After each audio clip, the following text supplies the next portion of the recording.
네, 정면 인터뷰. 먼저 새정치민주연합 메르스 비상대책 특별위원 김용익 의원을 먼저 연결하겠습니다. 김 의원님 안녕하세요. 네, 안녕하세요. 김용익입니다. 네, 이 중동호흡기 증후군 메르스 환자가요 계속해서 네. 빠르게 늘고 있는데 이 확산이 이어지다 보니 그만큼 이제 걱정도 커지는 것 같습니다. 어떻게 지켜보고 계십니까? 예. 지금 상황은 이제 이 병원에서 저 병원으로 꼭 그 개구리가 뜀박질하듯이 그렇게 뛰어가는 모습으로 퍼지고 있습니다. 그러니까 네. 평택을 시발점으로 해서 지금은 서울에서 부산까지 전국의 병원에 퍼져가고 있는데요. 네.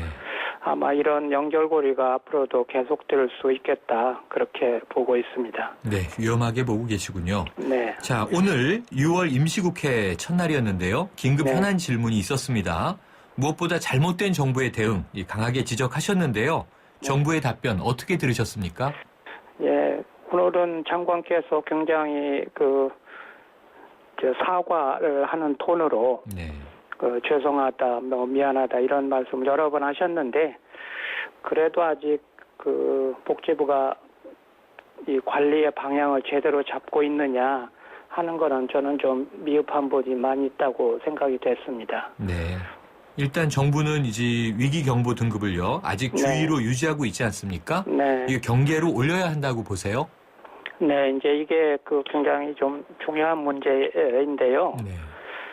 지금 이제 복지부는 이게 아직도 아까 제가 병원에서 병원을 옮겨가고 있다고 네. 했듯이 아직도 원내 감염이다 이렇게 보고서 이거를 2단계를 계속 고집을 하고 있는데 네. 이거는 지금까지 복지부가 굉장히 소극적이고 사후 처방적이고 또 관료적이고 이런 태도 때문에 지금 계속 빵꾸를 내고 있었던 건데 네.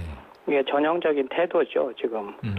이게 지역사회의 자원을 총동원해야 될 그런 단계라고 생각이 되면 네. 당연히 등급 상향 조정하는 것이지 그거를 왜 망설이고 있는지 그래서 왜 이게 대책이 취약해지는 거를 그렇게 오래 방치하고 있는지 저는 참 납득하기 어렵습니다. 네, 올려야 한다는 입장이시군요. 네. 자, 주말을 끼고 일단 병원 정보는 공개가 됐습니다. 네. 하지만 명단에서 이제 누락된 병원도 있었고요. 여전히 국민 불신을 해소하기에는 역부족인 거 아니냐? 이런 지적은 어떻게 보세요?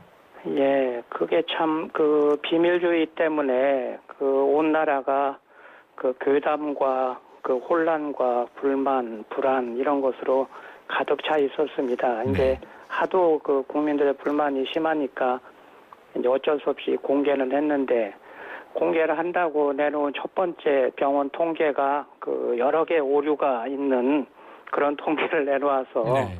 오히려 국민들이 정말 아연실색을 했죠. 네. 이게 하나를 보면 열을 한다고 이게 집계 하나 제대로 내지 못하는 복지부가 질병관리를 어떻게 할지 참 난감합니다. 네. 이 와중에 이 네. 세계보건기구도 의견을 내놨더라고요. 네. 이 WHO에서 치료 병원 수를 줄여야 한다 이런 권고를 하기도 했는데 네. 이게 가능할까요? 그러니까요. 이게 지금 굉장히 대책이 우왕좌왕하는 것 같은 느낌이 들지 않으십니까? 그런데 그렇게 되는 이유 중에 하나가 지금 우리나라가 이 전염병 관리를 할 수 있는 체계적인 인프라를 갖추고 있지를 못합니다. 네. 근데 우리나라가 이제 워낙 민간병원 위주로 되어 있다 보니까 이게 민간병원들이 지금 메르스 환자 하나를 보게 되면 파산할 지경이 돼버리잖아요.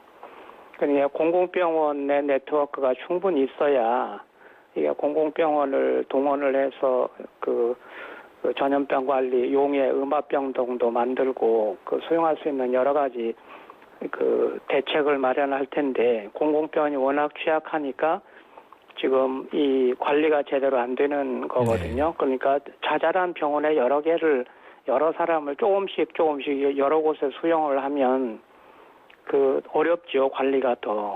그러니까 인프라 부분을 저는 이번 기회에 확실히 개혁을 해야 된다. 네. 그래서 다행히 여야 합의 안에도 이 공공병원의 인프라를 키우도록 그렇게 그 합의가 되어 있어서 상당한 기대를 하고 있습니다. 네. 이게 또 내일부터 우리나라와 이 WHO 세계보건기구의 메르스 합동평가단이 이제 활동을 시작한다고 하는데요. 네네. 여기서 경보 등급에 대한 상향 권고가 나올지 또 다른 네. 어떤 대책이 나올지 주목받고 있습니다. 네네. 자, 그런가 하면 지금 서울에서 10대 환자가 처음으로 발생하지 않았습니까? 네. 이 경기도는 이번 주 내내 일괄 휴교가 돼 있고요. 서울은 네. 강남 서초구가 이제 3일 동안 휴교인데 네. 이 휴교 이거 확산시켜야 된다, 확대해야 된다 생각하세요? 아니면 지금 현재 적정하다고 보세요?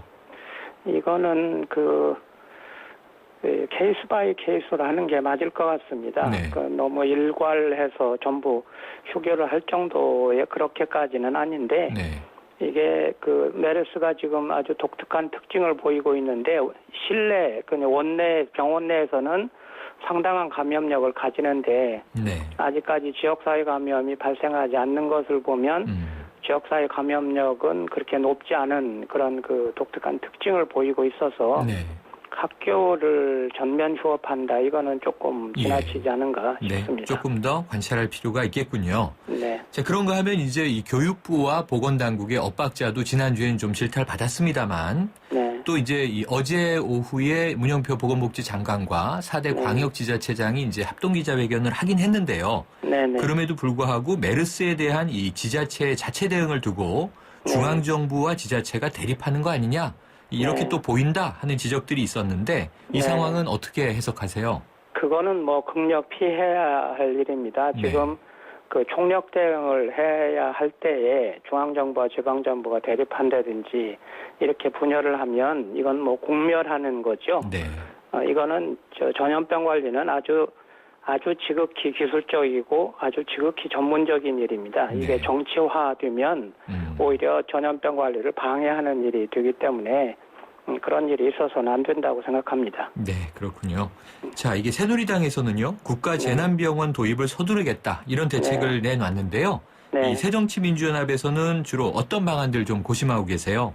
그래서요, 아까도 말씀드렸지만 이게 공공병원 네트워크가 충실하게 있어야 네. 이게 체계적으로 대응을 할 수가 있기 때문에 지금 우리 당의 생각은 질병관리본부 산하에 한 200병상 정도의 감염병 전담 연구병원을 하나 세울 필요가 있습니다. 네. 예를 들어서 에볼라 같은 게 또 발생을 했다고 치면 네. 에볼라 환자를 수용하는 데는 이번보다 더 큰 문제가 생길 거 아닙니까? 그죠? 네, 그렇죠. 그러면은 이게 오송 같은 데에 그런 환자들을 위한 전담병원이 하나 연구용으로 꼭 있어야 되고요. 네. 그 다음에 또 지난번에 있었던 신종플루 같은 네. 그런 경우에는 환자가 굉장히 많기 때문에 네. 지역별로 그러니까 시도별로 이에 대비한 병원이 하나씩은 있어야 되겠다. 네. 그리고 그런 병원은 이제 전염병 관리를 위한 여러 가지 충실한 시설과 인력, 전문 인력을 갖추고 있어야 되겠다. 그래서 시도별로 하나씩 네트워크를 좀 만들었으면 하는 것이 저희 당의 희망입니다. 네, 그렇군요. 그러니까 반드시 비단 메르스뿐만이 아니라 앞으로도 네. 신종 변종 바이러스는 계속 들어올 수 있기 때문에 그럼요. 더 체계적인 인프라가 필요하다. 이런 말씀으로 이해가 되고요. 네네. 자, 어제 여야가 4+4 회담 합의문을 발표했지 않습니까? 네네. 과연 이제 앞으로는 초당적인 협력이 가능해질까요? 네.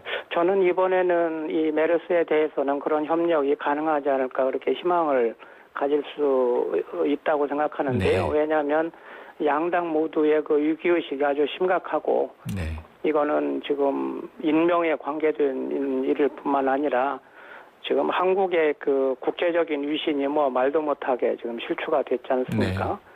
또 경제적, 사회적으로도 말할 수 없는 피해를 보고 있고 하기 때문에 네. 위기의식이 굉장히 커서요. 네. 이번에 양당의 좋은 결실을 내줄 수 있도록 기대하고 있습니다. 좀 전에 또 정치화돼서는 안 된다 이런 말씀도 주셨고요. 네네. 네, 김 의원님 오늘 말씀 감사합니다. 네, 감사합니다. 지금까지 김용익 새정치민주연합 의원이었습니다.